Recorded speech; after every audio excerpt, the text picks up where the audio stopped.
Hi, and welcome to what we hope to be a series of learning events for you and your family on the Catholic Church.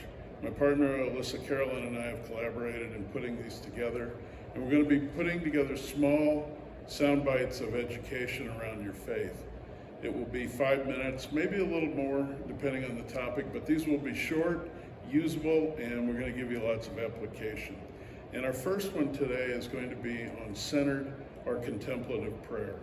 St. Teresa of Avila described prayer as a close conversation between two friends. And I can think of no better way to describe contemplative prayer. Doing contemplative prayer means we're going to be communicating with God in what I believe to be his first language, and that is silence. It's not a difficult thing to describe or to do, but to implement it into practice and to get really good at it has a certain number of challenges. And we'll talk about that in a minute.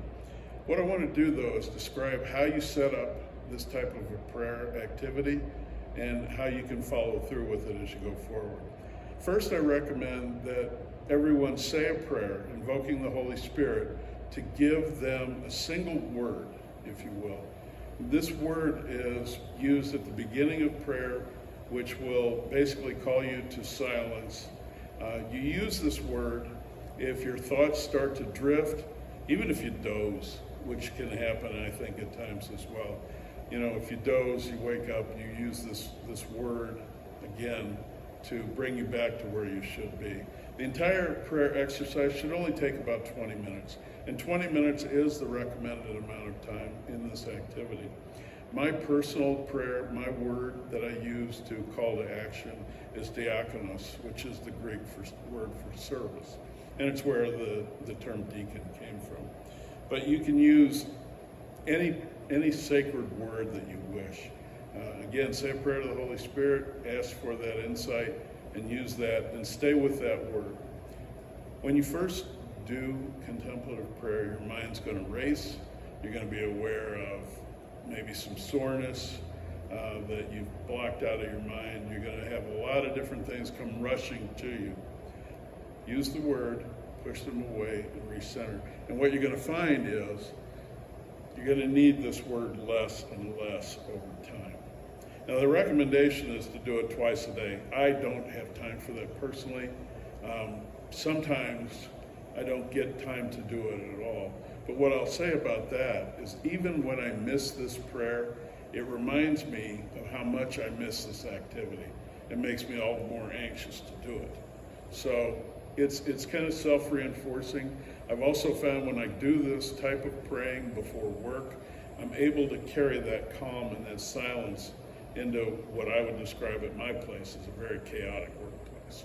So it helps in a lot of ways. Some very intangible, you're going to have to identify those for yourself. But you'll get there with it. Just keep practicing and keep doing it. So you've identified your sacred word, and that's the first step. The next is you got to find a decent place to actually pray. You want to be sitting up. You want your hands comfortably at your side or on your lap, and you want your feet flat on the floor. You don't want to use a recliner or anything like that. It'll knock you out. So sitting up, you call to mind the prayer word, and then you go from there. The Lord will take it from there. You go off track, use your word, bring yourself back, and that will help you a great deal. Also, I would encourage you to schedule time for this when you can, where you can. I recognize it's a challenge, and it's going to continue to be just that, but the benefits are incredible.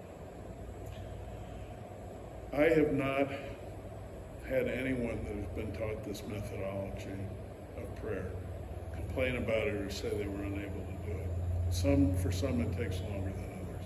But that is contemplative prayer. That is also called centering prayer. I hope you try it. I hope you take advantage of it. And I hope you reap the benefits of it. God bless you.